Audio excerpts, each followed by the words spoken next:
வணக்கம், எல்லாரும் நல்லா இருக்கீங்களா? இன்னைக்கு என்ன வீடியோ பார்க்கலாம் அப்படின்னா, இதுதான் எனக்கு டிஃபன். இன்னைக்கு பச்சை பயிர் முளைக்க வச்சு, அதுதான் இனிமேல் கொஞ்சம் கண்ட்ரோல் பண்ணணும். உங்க சுகர் குறையிறதுக்காக கண்ட்ரோல் பண்ணணும். செம்ம டேஸ்டா இருக்கும். இந்த முளைச்சி வந்துக்கலாம், இது வந்து இனிப்பா நல்லா இருக்கும். எல்லாத்துக்குமே இடுப்பு வலி, கைகால் வலி எல்லாமே நல்லா இருக்கும். இன்னைக்கு என்ன சாப்பாடு அப்படின்னா, பத்தி சாப்பாடு தான் நான் செய்ய மாட்டேன். சாப்பாடு செய்ய மாட்டேன். நேற்று கம்பு சோறா, நேற்று கம்பு சோறா இல்லைல்ல, நேற்று குழம்பு மட்டும் வச்சு, சாரி, சோறு தோசை மாவு எடுத்து அதை ஊற்றிக்கிட்டேன். இப்போ இதில் வந்து சோளம், நம்ம வெள்ளை சோளம் இருக்கும்ல, கிராமத்தில் அந்த காலத்தில் இதெல்லாம் எங்கள் அம்மாவுக்கு செக்கிலேயே உலக்கி இருக்கும்ல, அதில் வச்சு பிடிச்சி அது வந்து சாப்பாடு செஞ்சு கொடுத்துருக்காங்க. ஆனால் அதோட டேஸ்ட்டாக நல்லா இருக்கு. எங்கள் அம்மா செம்மையாக செய்வாங்க. அப்போல்லாம் அதே டேஸ்ட்டாக இருக்கும். இன்னைக்கு அதுதான் அமைச்சர் செஞ்சு அதே மாதிரி செய்கிறேன். இதுவும் அந்த மாதிரி சேம் அதே மாதிரி போடணும். கொஞ்சம் பெருங்கூர்மையாக பண்ணிக்கோங்க. அது ரொம்ப கொஞ்சம் நைஸாக பண்ணேன். அந்த அளவுக்கு இல்லாமல் பெருங்கூர்மையாக பண்ணிட்டீங்கன்னா கட்டி விடுறது கொஞ்சம் சுகர் இருக்கிறவங்களுக்கு இது கொஞ்சம் பொண்ணு அதிகமாக இருந்துச்சுன்னா சீக்கிரம் வந்து ஆகாத போல இருக்குது அப்படின்னு சொன்னாங்க. நீங்களும் அதே மாதிரி பண்ணி ட்ரை பண்ணி பாருங்கள். இப்போ சோளப்பொண்ணு போட்டுக்கிறேன், வெந்துக்கிட்டு இருக்கும். கொஞ்சம் சிம்பிளாக தான் வச்சுருக்கிறேன். வாங்க சாப்பாடு வெந்துச்சான்னு பார்க்கலாம். கரண்டி உள்ளே போட்டுதுன்னா சுடுது, ரொம்ப நல்லா திக்னஸ் ஆயிடுச்சுங்க சோள சாப்பாடு. இன்னும் கொஞ்சம் மூடி வச்சுன்னா இன்னும் நல்லா திக்னஸ் வந்துடும். சீக்கிரம் வெந்துடுச்சுது. தயவு செஞ்சு எல்லாத்துக்கும் சொல்றேன், டவுன்ல இருந்தாலும் சரி, இதா இருந்தாலும் வாரத்துக்கு ஒரு நாள் 2 நாள் இந்த மாதிரி செஞ்சு சாப்பிடுங்க. சிறுதானிய சாப்பாடு. நேற்று கம்பங்கூழ், நேற்று முந்தா நேற்று கம்மஞ்சோராய்க்கானா அந்த மாதிரி மிக்சியில போட்டு கழுவிட்டு அது நல்லா உணர்த்தி இருக்கும் பேன் காத்துல. அதுக்கப்புறம் நீங்க அதை கொன்னையா ஓரளவுக்கு, ரொம்பவும் குறையில ஓரளவுக்கு நடுப்பாட்டமா பட்டுட்டு அந்த மாதிரி பண்ணுங்க. இந்த இது வந்து பெரிய பெரிய குன்னியா தெரியுதா, இந்த மாதிரி இருக்கணும் வேகிறப்ப. அப்பதான் நம்மளுக்கு வந்து கொஞ்சம் லேட்டா ஜீரணமாகும். லேட்டா ஜீரணம்னா சுகர் இருக்கிறவங்களா ரொம்ப மாவு மாதிரி கலக்கிட்டோம்னா சுகர் ஏறிடும். இந்த மாதிரி பண்ணீங்கன்னா அந்த தெரியுது பாருங்க, அந்த மாதிரி அரைச்சிக்கோங்க. முடிஞ்சிச்சு என்னோட வேலை. அவ்வளோதான். கிளறி விட்டுட்டு மூடி வச்சு சிம்மில் வச்சுக்கிறேன். கொஞ்சம் ஒரு 2-3 நிமிஷத்துல நிப்பாட்டிக்கலாம். அப்புறம் அது ஆறுனதுக்கு அப்புறம் நம்மளுக்கு சாப்பாடு மாதிரியே பொழுவெல்லாம் வராது. அப்படியே ஒரு களி கிளறும்ல அந்த பதத்துக்கு வரும். நீங்க அந்த டயத்துல கொஞ்சம் ஆறு விட்டு ஓரளவுக்கு அதில் வச்சு சாப்பிட்டீங்கன்னா டேஸ்ட்டும் நல்லா இருக்கும். மெயின் வந்து உடம்புக்கு ஹெல்த், அவ்வளோ சத்துக்கள் இருக்குதுல. சாப்பாடுன்னு வச்சிருக்கிறேன். இன்னைக்கு என்ன குழம்பா சட்னி, இன்னைக்கு என்ன வெரைட்டி அப்படின்னா, எனக்கு தகுந்த மாதிரி சுகர் இருக்கிறவங்க யாரா இருந்தாலும் கொள்ளு கொஞ்சம் வாட்டர் 2-3 நாள் யூஸ் பண்ணீங்கன்னா நல்லா இருக்கும். இன்னொன்னு வேற போட்டீங்க தப்பா நினைச்சுக்காதீங்க. இன்னொன்னு வந்து உடம்பு இளைக்கணும், வெயிட் லாஸ் பண்ணணும் அப்படின்னா வாரத்துக்கு 2 நாள் அப்படி கொள்ளு குழம்பா, கொள்ளு சட்னியோ அந்த மாதிரி செஞ்சு சாப்பிடலாம். இன்னைக்கு நான் வந்து கொள்ளுல சட்னி செய்ய போறேன். எப்படின்னு பார்ப்போம் வாங்க. இது ரொம்ப சிம்பிள், ஈஸியா சீக்கிரம் முடிச்சிடலாம். அதுவும் செஞ்சு பார்க்கலாம். இன்னைக்கு அதுக்கு என்னென்ன போறோம், என்ன பண்ணணும் அப்படின்ட்டு எல்லாமே பார்த்துக்கலாம் வாங்க.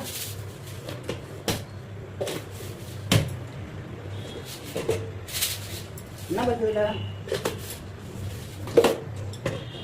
சில இதெல்லாம் அது எங்க வைக்கணும், எந்த டப்பால் வந்துட்டு தெரியாது. இங்க இருக்குது சீரகம் ஒரு 1/2 ஸ்பூன். நான் கொஞ்சம் அதிகமாக போடுவேன். இந்த அளவுக்கு போடுவேன். உங்களுக்கு எவ்வளோ தேவைப்படுறது போடுங்க. சீரகம் கொஞ்சம் அதிகமாக போட்டால் நல்லதுதான், செரிமானம் கொடுக்கும், நல்லா இருக்கும் உடம்புக்கு. எல்லாமே மருத்துவம் இருக்கிற மாதிரி தாங்க நாங்கள் சமைக்கிறேன். பாருங்க, லைட்டாக கடுகு கூட போட்டுக்கோங்க. கொஞ்சம் கம்மில்ல ஒரு தாளிக்கு போடும்ல, ஏன்னா இதை அடுத்து நான் தாளிக்க மாட்டேன், அப்படியே வச்சிருவேன். கடுகு கூட நீங்கள் வறுக்கிறப்ப போட்டுக்கிட்டீங்கன்னா நல்லா இருக்கும். இதில் வந்து கருவேப்பிலை எடுத்து வச்சுக்கணும். கருவேப்பிலை, பச்சைக்கடலை பருப்பு, உளுந்தம் பருப்பு. இந்த இடத்துல புளி, உங்களுக்கு புளி வந்து தேவையான அளவு போட்டுக்கோங்க, நல்லா இருக்கும். சரியா, நான் புளியுமே அப்படியே அதில் போட்டு வதக்கிடுவேன். அதிலே போட்டு வதக்கிட்டோம்னா கொஞ்சம் நல்லா இருக்கும். அவ்வளோதான். புரியுது பாருங்க, கடுகு போட்டாரு. அடுடா ஓடிச்சுடா இதுக்கிட்டே வந்து இந்த வரைக்கும் நேரம் நாங்கள் சமையல் பண்ணுற இடத்துல ஓடிட்டாங்க. இந்த தோட்டம் இது பிடிக்கிறது இருக்குங்க, அதுதான் வரும். இங்கே இருக்கிறேன்.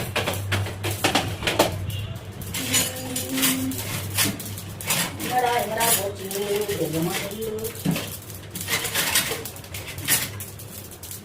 சைடில் குடிச்சோம்ல, அந்த இது எங்கே வச்சுக்க தெரியாது. இதில் என்னென்ன போட போகிறோம் அப்படின்னா, அடுத்து அது இதாக இருக்கும். கொஞ்சம் இஞ்சி போட்டுக்கோங்க. இஞ்சி போட்டால் ஜீரணத்துக்காக. இந்த பருப்பு வகையெல்லாம் கொஞ்சம் கேஸ் ப்ராப்ளம் இருக்குல்ல, அதனால வெள்ளைப்பூண்டு, சின்ன வெங்காயம், வெள்ளை பூண்டு ஒரு சின்ன பூண்டாக தான் ஒரு பூண்டு போடணும் போதும். வெங்காயம் ஒரு கொஞ்சம் தான் இருக்குது பாருங்க. வெங்காயம் கொஞ்சம் ஒரு 10 வெங்காயம் சின்ன சின்னதாக 10 போட்டிங்கன்னா போதும். வரமிளகா உங்களுக்கு காரத்துக்கு ஏற்ற மாதிரி போட்டுக்கோங்க. அதுக்கு அடுத்து வந்து தனியாக போட்டுக்கிறேன். தனியாக இருக்குது கொஞ்சம் தான், 1 ஸ்பூன் மட்டும் தான் போட்டேன் தனியாக. இதுவுமே எல்லாம் இப்படி தான் ஒன்றா போட்டு வதக்கிடுவேன். ஏன்னா தனித்தனியாக வதக்கலாம் நாங்கள் அப்படின்னு சொல்லலாம். எண்ணெய் போட்டு வதக்கி ஒரே எண்ணெய் போட்டு வதக்கிட்டோம்னா டேஸ்ட்டெல்லாம் எந்த விதத்துலையும் மாறாது. போட்டுக்கலாம். இதுக்கே உப்பும் போட்டு வறுத்துக்கலாம்.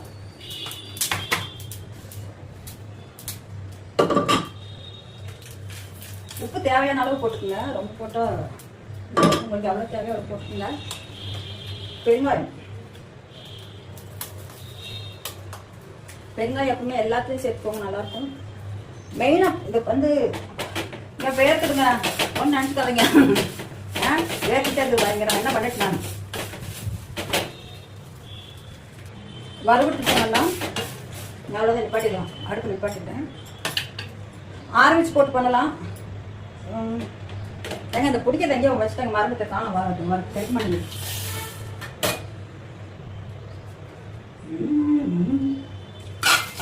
அவ்வளோதான். சும்மா ஒரு ஆளுக்கு தகுந்த மாதிரி வச்சுக்கேன். உங்களுக்கு அளவுக்கு எப்படி மாதிரி வச்சுக்கோங்க.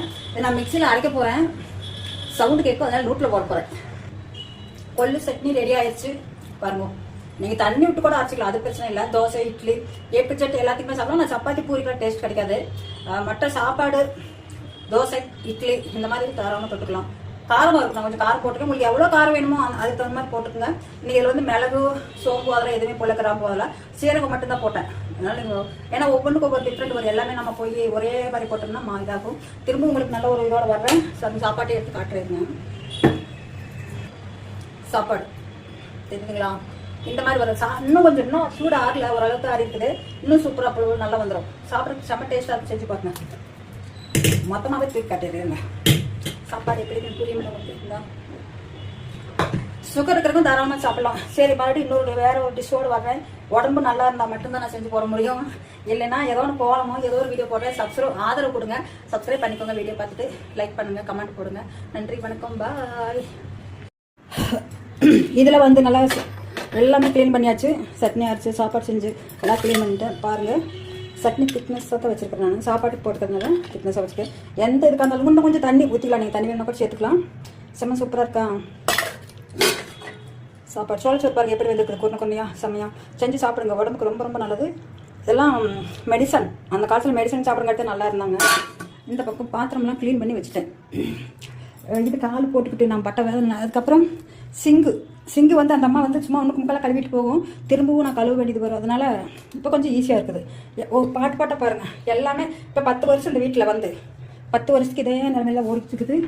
நான் அந்த ஸ்டாண்டில் தான் வச்சு எடுத்துக்கிட்டு இருந்தேன். வீட்டில் அடுப்புக்கிட்ட வந்து சப்போஸ் ஒரு மணி பிளான்ட் வைக்கலாம். அது மாதிரி தண்ணி வாட்டரில் நான் வச்சுருப்பேன். இது வந்து கற்பூரவள்ளி. அது அன்றைக்கி ஒடிஞ்சிருச்சு ஒருத்தர் பக்கத்தில். சரி இருக்கட்டுமே அப்படி வேணாலும் தண்ணிக்குள்ளே போட்டு வச்சுருக்கிறேன். இந்த சாப்பிட்டுங்களா? இன்னும் கொஞ்சம் மிச்சமாயிருச்சு. அது அப்படியே இருக்குது. நன்றி, வணக்கம், பாய். எனி டைம் இப்படியே இது மேலே தோள்பட்டில் குழந்த மாதிரி இப்படியே வச்சுட்டு சொல்லுதுங்க. எவ்வளோ நேரம் நம்ம வச்சுருக்கு பாருங்க. வாய்க்கு மொத்தம் கொடுக்குது. சொல்கிறோம்னாமா இப்படியே இருக்கு சொல்லுங்க. எனி டைம் கத்திக்கிட்டே இருக்கும். இப்படி மடியில் வச்சுருந்தோம்னா கத்தாமல் இருக்கும். என்னதான் பண்ணிட்டு இவ்வளோ பாசம் அளவு இல்லைங்க.